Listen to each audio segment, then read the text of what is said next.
오늘 우리는 안티오키아, 이 시리아 지역이거든요. 안티오키아에 세워진 큰 교회에 아주 오늘 우리 예수님이 돌아가시고 이 교회 시대에 큰 족적을 남겼습니다.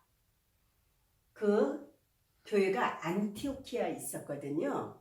그래서 아주 놀라운 교회, 큰 교회입니다. 여기서 크다고 말할 때는 여러 의미가 있습니다. 규모, 숫자만이 아닙니다. 내용면에 있어서 말할 필요가 없는데요. 근데 우선 이렇게 교회가 탄생된 계기는 봤기 때문에 그렇습니다. 자, 우선 예루살렘 모교회를 우리가 생각해야 돼요. 근데 그 모교회는 유대인 형성입니다. 근데 유대인에는 본토 유대인이 있고 여기에 해외에서 돌아온 유대인이 있었던 거예요. 예. 두 부류 유대인이 있었습니다. 그런데 이게 상당히 같이 어울릴 수가 없는 거예요. 첫째, 언어가 안 통합니다. 아마 본토는 주로 아람어나 히브리어 조금 섞으면서 주로 아람어를 썼을 거예요. 근데 이 사람들은 그리스어를 쓰거든요. 어떻게 예배를 볼 수 있겠습니까? 예. 요즘도 그렇습니다. 저는 그런 경험을 했어요. 제가 수녀원에서 응접실을 보고 있는데 동양인인 것 같아요. 그런데 미사를 참석하고 싶은데 어디에 영어를 하냐고 하더라고요. 알고 봤더니 중국 사람이더라고요.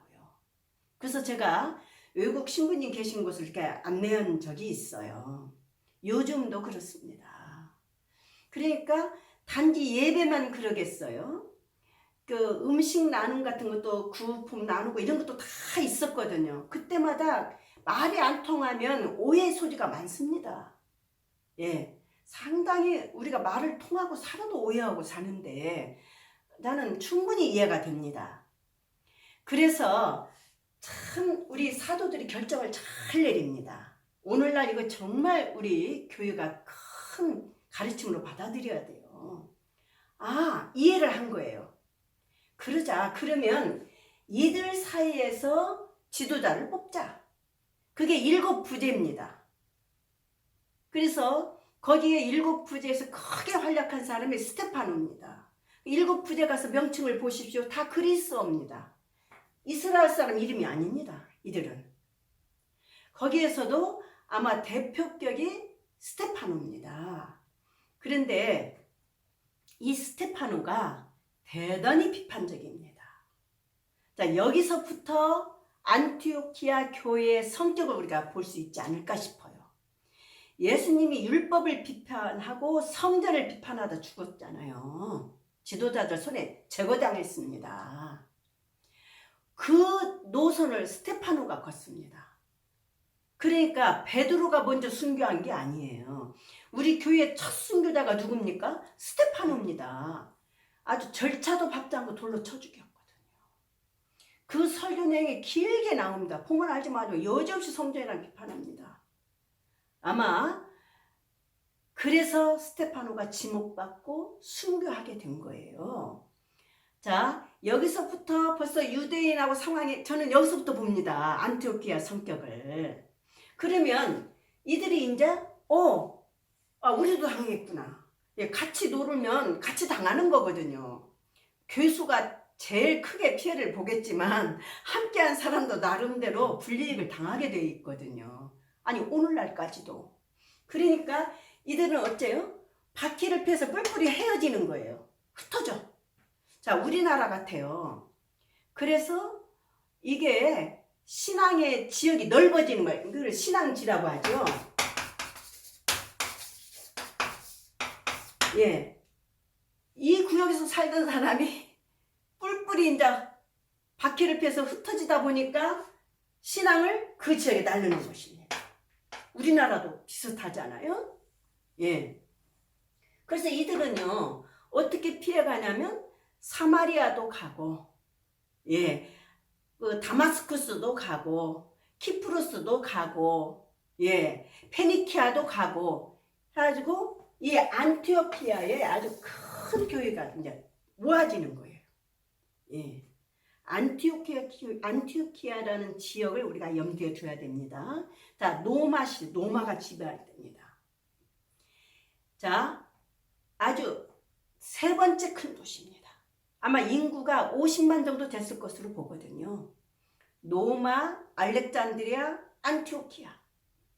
알렉산드리아하고 안티오키아는 서로 경쟁합니다. 우리가 더 문화 수준이 높다고. 예. 그 정도로 긍지를 가진 도시거든요. 그래서 여기에 보면 정치, 경제, 문화, 뭐 할 것 없이 아주 수준이 굉장히 높은 지역입니다. 그리고 엄청난 무역이 또 활발한 지역입니다. 자, 무역 항구서 기억할 그 셀루기아 항구입니다. 셀루기아. 예. 아주 국제 무역항이나 다름없죠. 로마 시대에. 지금도 50만이라고 하면 지금도 큰 도시입니다. 로마가 지배할 때는 전 이제 지중해변을 놓고 게 아주 중요한 지역입니다. 자, 제가 놓치지 않고 말하고 싶어요.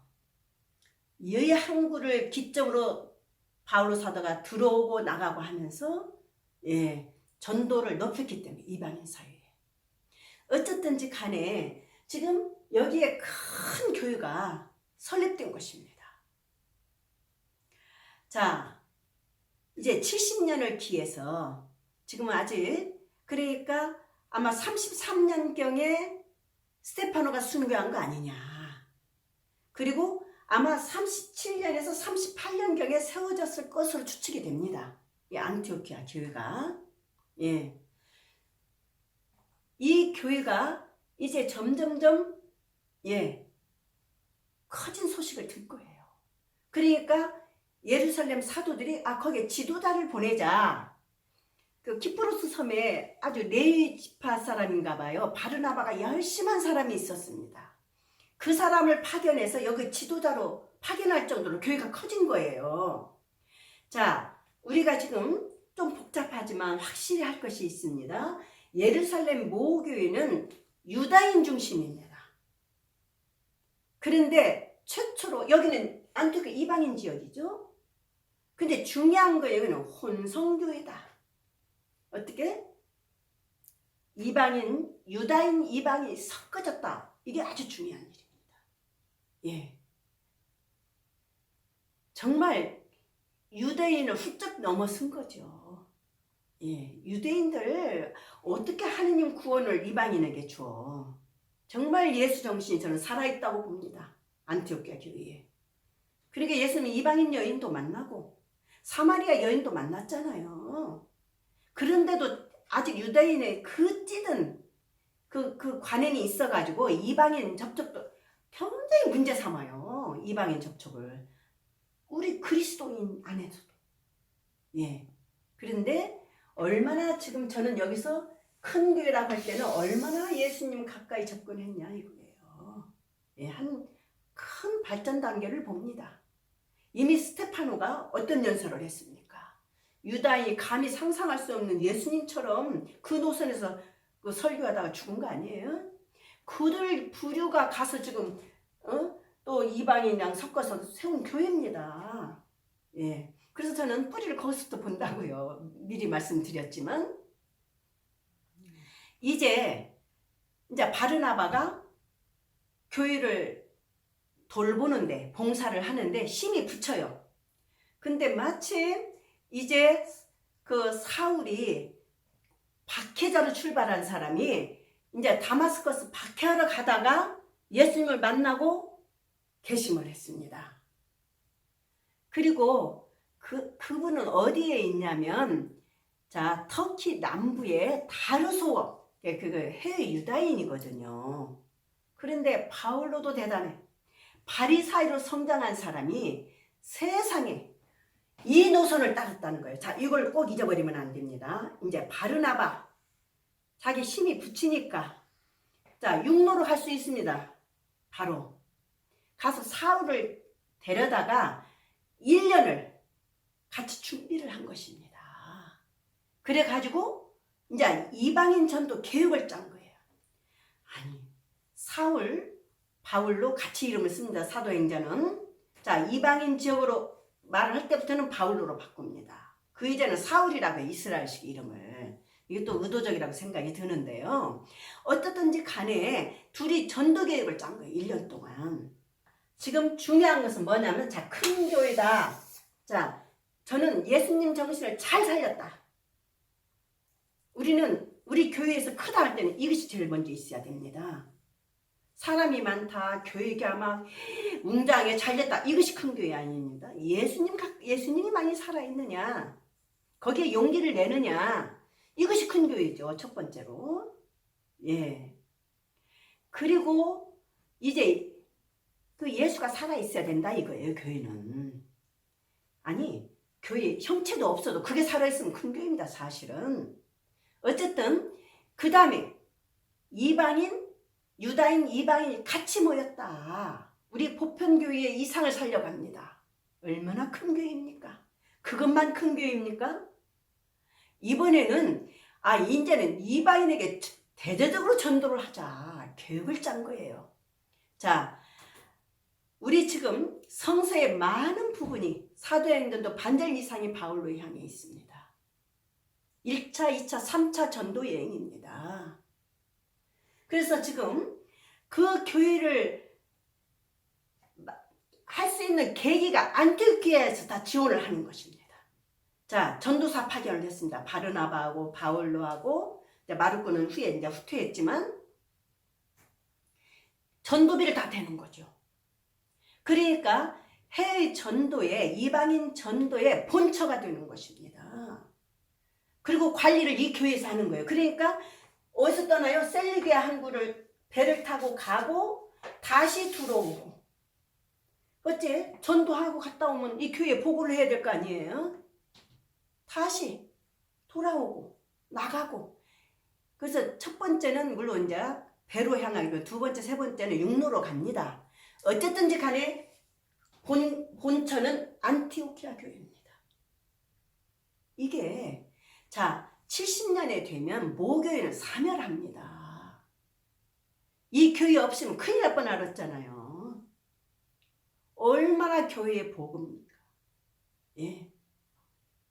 그래서 저는 어떻게 다 말을 못하겠습니다. 그래서 큰 교회라고 붙였지만 족적을 남길 교회입니다. 예. 자, 모교회, 예루살렘 모교회 중요한 첫 출발. 그 어려운 상황 속에서.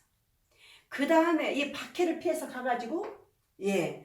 사도행전 11장 19절에서 26절을 보시면 안티오크의 큰 교회 세운 이야기가 19절부터 쭉 갑니다. 예.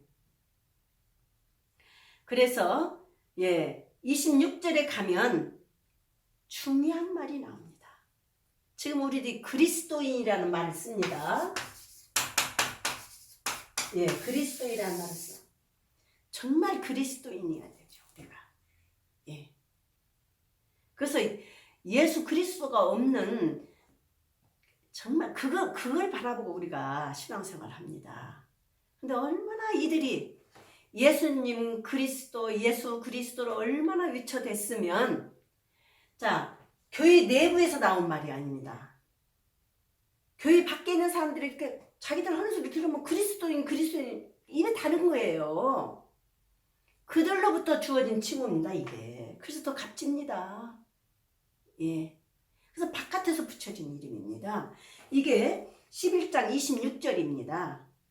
안티오키아에서 제자들이 처음으로 그리스도인이라고 불리게 되었다.